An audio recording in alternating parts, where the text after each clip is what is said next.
Everyone, welcome to my YouTube channel associate learning. तो आज हम पढ़ने वाले हैं लर्निंग डिसेबिलिटीज़ के बारे में, यानी अधिगम अक्षमता। इससे आपके एग्जाम में 1 या 2 क्वेश्चन जरूर आएंगे। तो आप ये देख लीजिए कि लर्निंग डिसेबिलिटी क्या होता है और कौन कौन तरीके की लर्निंग डिसेबिलिटी होती हैं। तो अगर आप भी एमएड एंट्रेंस की तैयारी कर रहे हैं तो आप हमारे चैनल से ज्वाइन कर सकते हैं। आपका जो एग्ज़ाम है वो 29 मई को है, ठीक है। तो आप लोग अपना सिलेबस है उसको जल्दी जल्दी कवर कीजिए। और हमारे जो चैनल है उस पर प्रीवियस ईयर क्वेश्चन पेपर भी पड़ा हुआ है, तो अगर आपने अभी तक नहीं देखा है तो जो क्वेश्चन पेपर है उसको ज़रूर आप सॉल्व कर जाइएगा, ठीक है।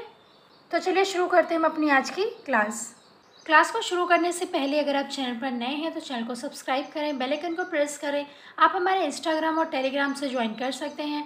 टेलीग्राम में आपको सभी वीडियोस की लिंक, सभी नोटिफिकेशन प्रोवाइड किए जाते हैं। ये जो व्हाट्सएप नंबर है इस पर आप कॉल या व्हाट्सएप करके पीयूष सर से बात कर सकते हैं, ठीक है। तो आज हम पढ़ने वाले हैं लर्निंग डिसेबिलिटी। लर्निंग डिसेबिलिटी को हिंदी में बोलते हैं अधिगम अक्षमता। सीखने की क्षमता या योग्यता में कमी को अधिगम अक्षमता कहते हैं। होता क्या है कि कुछ बच्चे लर्निंग डिसेबिलिटी यानी कि सीखने में उनको कुछ टाइम लगता है, या फिर वो कैलकुलेशन नहीं कर पाते हैं, या फिर वो जो सीखते हैं वो जल्दी भूल जाते हैं। तो ये सभी क्या होती है, अधिगम अक्षमता कहलाते हैं, ठीक है। तो अधिगम अक्षमता वही है कि जब आपको सीखने में किसी भी तरीके की कोई प्रॉब्लम आती है उसको हम लर्निंग डिसेबिलिटी कहते हैं। तो सबसे पहले हम देखेंगे right to person with disability act, यानी कि जो भी बच्चा है, जो भी स्टूडेंट है, जो भी व्यक्ति है, उसको अगर ये परेशानी आ रही है, लर्निंग डिसेबिलिटी हो रही है, तो उसके राइट क्या क्या हैं, यानी कि अगर उसको ये दिक्कत है तो उसको कौन कौन से अधिकार सरकार द्वारा निहित किए गए हैं, ठीक है। और जो सरकार है उसने कई अक्षमताओं को एक में जोड़ा है कि अगर आपको ये सारी अक्षमताएं हैं तो आप क्या कर सकते हैं, उसका लाभ उठा सकते हैं, जितने भी उन्होंने अपने उसमें बताए हैं, ठीक है। तो फर्स्ट पॉइंट है, यह अधिनियम अक्षमता व्यक्ति अधिनियम 1995 की जगह लेता है और यह दिसंबर 2016 में लागू हुआ। पहले एक अधिनियम आया 1995 में, फिर क्या किया, उसकी जगह किसने ले ली, दिसंबर 2016 में एक अधिनियम लागू किया गया जिसमें क्या क्या जो डिसेबिलिटीज़ थी उनको और ऐड किया गया। पहले कम डिसेबिलिटी उसमें थी 1995 में, अब क्या किया, उसको और ऐड किया। जो डिसेबिलिटी बच्चों को आ रही थी उन डिसेबिलिटी को देखते हुए उसमें और एडिशन किया गया और बोला गया कि अब हम एक नया अधिनियम लागू करेंगे जो कि दिसंबर 2016 में लागू हुआ। तो सबसे पहला तो यही है कि जो सबसे पहले लागू हुआ था वो 1995 में हुआ था। दोबारा जब लागू किया गया तो इसको दिसंबर 2016 में नई अक्षमताओं को ऐड करके लागू किया गया, ठीक है। नेक्स्ट पॉइंट है, यह अधिनियम क्षमता व्यक्तियों के अधिकारों पर संयुक्त राष्ट्र सम्मेलन के अनुरूप है। नेक्स्ट पॉइंट है, 1995 के अधिनियम में केवल 7 क्षमताओं को सूचीबद्ध किया था। आप देखिए, जब 1995 का अधिनियम था तो उसमें कितनी अक्षमताएं थी, 7, ठीक है। 7 अक्षमताओं को सूचीबद्ध किया था, जो अंधापन, कम दृष्टि, कुष्ठ रोग, श्रवण दोष और लोकोमोटर अक्षमता, मानसिक मंदता और मानसिक बीमारी थी। तो जो 7 अक्षमताएं थी जो 1995 में इसमें ऐड थी वो ये सारी थी, और ये सारी आपको याद होनी चाहिए क्योंकि इसमें से पूछ देगा कि ये कौन कौन सी 1995 में थी और कौन कौन सी नहीं है, ठीक है। ऐसे करके भी आपसे क्वेश्चन पूछा जा सकता है, तो ये आपके लिए इम्पोर्टेंट है, आपको सभी 7 के साथ याद होनी चाहिए। आरपीडब्ल्यूडी अधिनियम 2016 में सूची को 7 से 21 अक्षमताओं तक विस्तारित किया गया। 1995 में कितनी थी, 7, और जब दिसंबर में 21 कर दिया गया, उसमें ऐड करी गई तो उसको टोटल कितना बता दिया गया, 21। नेक्स्ट पॉइंट है, कुछ अक्षमताओं को पहले से मौजूद स्पेक्ट्रम में जोड़ा गया है, जैसे कि भाषण अक्षमता, रक्त विकार, एसिड अटैक पीड़िता। पहले क्या था, जो अक्षमताएं थी उसमें एसिड अटैक पीड़ित नहीं ऐड था, मगर अब जब 2016 आया में नया अधिनियम पारित किया गया तो उसमें एसिड अटैक पीड़ित को भी जोड़ा गया, ठीक है। नेक्स्ट है, अधिनियम 6 से 18 वर्ष तक के अक्षमता वाले बच्चों को मुफ्त शिक्षा देने की वकालत करता है। तो ये क्या हो गया, राइट, ये उन्होंने राइट दिया कि जो 6 से 18 वर्ष के बच्चे हैं, अक्षमता वाले बच्चे, उनको हम फ्री और कंपलसरी एजुकेशन देंगे। वैसे जो हमारे नॉर्मल स्टूडेंट होते हैं उनको 6 से 14 वर्ष तक की ही शिक्षा मुफ्त में दी जाती है, मगर जो अक्षमता वाले बच्चे होते हैं उनको 6 से 18 वर्ष। तो ये आपके लिए इम्पॉर्टेंट है, जो नॉर्मल बच्चे हैं उनके लिए 6 से 14 वर्ष, और जिन बच्चों को कुछ लर्निंग डिसेबिलिटीज़ है उनके लिए 6 to 18 ईयर्स। ठीक है। नेक्स्ट पॉइंट है, अधिनियम गैर भेदभावपूर्ण और प्रभावी भागीदारी और समाज में समावेश, अंतर और मानव विविधता और मानवता के हिस्से के रूप में अक्षमताओं की स्वीकृति के लिए सम्मान देता है। हमें किसी भी बच्चे को उसको ऐसा नहीं बोलना है जिससे उसको बुरा लगे, वो अपमानित हो। हमें उसके सम्मान करना है। अगर उसमें कोई डिसेबिलिटी है भी, हमें उसको ये नहीं दिखाना है कि उसके अंदर कोई कमी है। ठीक है, क्योंकि बच्चा बच्चा होता है, हमें उसमें अंतर या भेदभाव नहीं करना चाहिए। नेक्स्ट पॉइंट है, अधिनियम के अनुसार अक्षमता व्यक्ति गतिशील है, उनकी परिभाषा समाज की ज़रूरतों के अनुसार बदल सकती है। नेक्स्ट पॉइंट है, अधिनियम एक सामाजिक कल्याण की चिंता से लेकर मानव अधिकार मुद्दे तक अक्षमता के बारे में सोचने के प्रतिमान का प्रतिनिधित्व करता है। तो ये जो राइट्स हैं वो सरकार द्वारा दिए गए हैं लर्निंग डिसेबिलिटीज़ जिन बच्चों को होती है उनके लिए। ठीक है। नेक्स्ट हम देखेंगे कुछ जो लर्निंग डिसेबिलिटीज़ होती हैं उनके बारे में, हम जो इम्पॉर्टेंट है आपके एग्ज़ाम के लिए हम उनको देखेंगे। ठीक है। फर्स्ट आ जाती है हमारे डिसलेक्सिया, वाक विकार। वाक विकार एक प्रकार की अधिगम दोष है, यानी लर्निंग डिसेबिलिटी है। इसके अंतर्गत छात्र ध्वनि को समझकर उसका कूट अनुवाद यानी डिकोडिंग एवं शीघ्र प्रति उत्तर नहीं कर पाता अथवा इसे करने में उसे कठिनाई होती है। इस समस्या से ग्रसित छात्र को भाषा को समझने एवं नामों को दोहराने में अधिक समय लगता है। ठीक है। वाक विकार में भाषा को पढ़ने, लिखने एवं वर्तनी सीखने में समस्या होती है। तो हमारे लिए सबसे इम्पोर्टेंट क्या हो जाएगा, ये वाली लाइन। तो जो डिसलेक्सिया है उसमें होता क्या है, भाषा को पढ़ने में, लिखने में, वर्तनी को समझने में, इन सभी चीज़ की जब दिक्कत आती है तो उसको क्या बोलते हैं, डिसलेक्सिया। ठीक है। बालकों में बोलने तथा लिखने की क्षमता का विकास बहुत धीरे धीरे होता है, उसको हम डिसलेक्सिया कहते हैं। जब किसी बालक में आप देखेंगे कि उसको लिखने में दिक्कत आ रही है, उसको कोई चीज़ रीडिंग करने में दिक्कत आ रही है, अगर व्याकरण है तो उसको वर्तनी समझने में दिक्कत आ रही है, तो वो क्या हो जाएगी, डिसलेक्सिया। उसको कौन सा लर्निंग डिसेबिलिटी है, उसको डिसलेक्सिया है। ऐसा क्वेश्चन आ सकता है कि एक बच्चा है, अगर उसको पढ़ने में दिक्कत आ रही है तो उसको कौन सी लर्निंग डिसेबिलिटी है। ठीक है।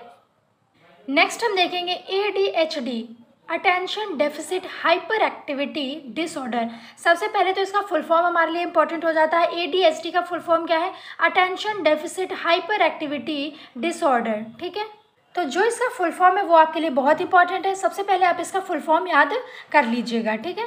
इस अधिनियम में विषय पर ध्यान केंद्रित करने में कठिनाई आती है, यानी आप इसमें क्या होता है, कॉन्सेंट्रेशन नहीं कर पाते हैं। अगर आप कोई चीज़ पढ़ने बैठे तो आपको वो समझ नहीं आएगी, आप उसको ज़्यादा देर तक मन लगा के उसमें पढ़ाई नहीं कर सकते। तो जब आपको कॉन्सेंट्रेशन की दिक्कत आती है उसको हम क्या बोलते हैं, attention deficit hyper activity disorder. यह समस्या अधिकतर बाल्यावस्था में आती है, परंतु अधिकतर लोगों में से पहचानना किशोरावस्था तथा प्रौढ़ावस्था तक नहीं हो पाती है। तो ये जो समस्या है ये आपको बाल्यावस्था से शुरू हो जाती है, मगर इसकी जो पहचान है वो बहुत देर में हो पाती है। या फिर आप किशोरावस्था में समझ सकते हैं कि हमको ADHD डिसऑर्डर है, या फिर आप प्रौढ़ावस्था में जब पहुंच जाएंगे तब आपको समझ में आए कि हमको attention deficit hyper activity disorder है। ठीक है। इस समस्या के कारण कई बार व्यक्ति स्कूल का असाइनमेंट या घर का गृह कार्य पूरा करने के बाद एक गतिविधि को भूल जाता है। वह निर्देशों का अनुकरण करने में भी कठिनाई अनुभव करता है, यानी आप अनुकरण नहीं कर सकते। आपको क्या होता है कि आप किसी भी कार्य को अच्छे से पूर्ण नहीं कर पाएंगे, तो उसको हम क्या बोलते हैं, ADHD यानी attention deficit hyper activity disorder.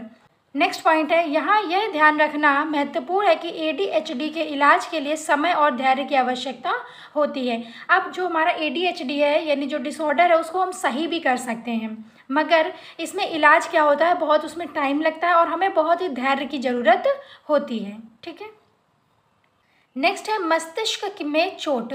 इसमें व्यक्ति के ठीक होने की कोई आशा नहीं होती। यदि चोट से व्यक्ति का कोई विशेष भाग प्रभावित हुआ है, होता क्या है कि कभी कभी अगर आप का एक्सीडेंट हो गया और अगर आपके चोट लग गई, हो सकता है कि आपके दिमाग में कहीं चोट लगी और आपने अपनी याददाश्त खो दी, या फिर कुछ ना कुछ आप में ऐसा हो गया कि आपको कोई चीज़ भूल गए, ऐसा भी हो सकता है। तो वो जो चीज़ें हैं वो सही नहीं होती हैं। ठीक है। नेक्स्ट पॉइंट है, एक व्यक्ति का दिमाग घायल हुआ है तो स्वास्थ्य की दृष्टि से बहुत से मनोवैज्ञानिक तथा न्यूरोलॉजिकल टेस्ट किए जाते हैं, जिसमें यह निर्धारित किया जाता है कि चोट किस भाग में है और कौन सा भाग डैमेज हुआ है।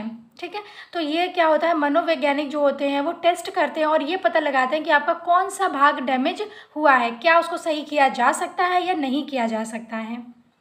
नेक्स्ट पॉइंट है, कुछ दिमागी दुर्घटनाओं में डैमेज पर व्यवहार चिकित्सा का प्रभाव हुआ है, लेकिन कुछ दिमागी दुर्घटनाओं पर व्यवहार का कोई प्रभाव नहीं पड़ता क्योंकि वे व्यक्ति की जानकारी प्रक्रिया के क्षेत्र में होता है। ठीक है, नेक्स्ट हम देखेंगे डिस्ग्राफिया। यह एक अधिगम अक्षमता है जो लेखन क्षमताओं को प्रभावित करती है। जब क्या होता है, जब हमें लिखने में प्रॉब्लम आती है, ये देखिए जो शब्द लिखे हैं ये टेढ़े मेढ़े लिखे हैं। ठीक है, तो जब हमें लिखने में किसी बच्चे को प्रॉब्लम आती है तो वो क्या होता है, डिस्ग्राफिया। यानी कि ग्राफ का मतलब क्या होता है, एक ग्राफ पेपर होता है, उस पर आप क्या करते हैं, लिखते हैं कुछ। तो जब ग्राफ आ जाए तो याद रखिएगा कि आपको लिखने से प्रॉब्लम है, यानी कि आप लिख नहीं पा रहे हैं अच्छा, और अगर आप लिख नहीं पा रहे हैं तो वो क्या हो जाएगी, डिस्ग्राफिया। ये मैं सिर्फ आपको लर्न करने के लिए बता रही हूँ कि एक ग्राफ है, ग्राफ में आप लिख रहे हैं तो उससे आप क्या पता करेंगे कि हमें जो अक्षमता है वो क्या है, डिस्ग्राफिया, यानी हमें लिखने में प्रॉब्लम हो रही है। ठीक है, यह एक अधिगम अक्षमता है जो लेखन क्षमताओं को प्रभावित करती है। यह स्वयं के विचारों को वर्तनी, खराब लिखावट और कागज पर डालने में कठिनाई के रूप में प्रदर्शित कर सकती है। ये देखिए कैसा लिखा है, इसमें अगर आपको कुछ भी समझ में आ रहा है तो आप बताइए। आप जो लिखा हुआ है उसको समझ नहीं सकते तो वही क्या हो जाएगी, डिस्ग्राफिया। शिक्षकों के लिए डिस्ग्राफिया दिखाने वाले बच्चों में विश्वास दर्शाना आवश्यक है। वे उचित समर्थन के साथ जीवन में भी अच्छा कर सकते हैं।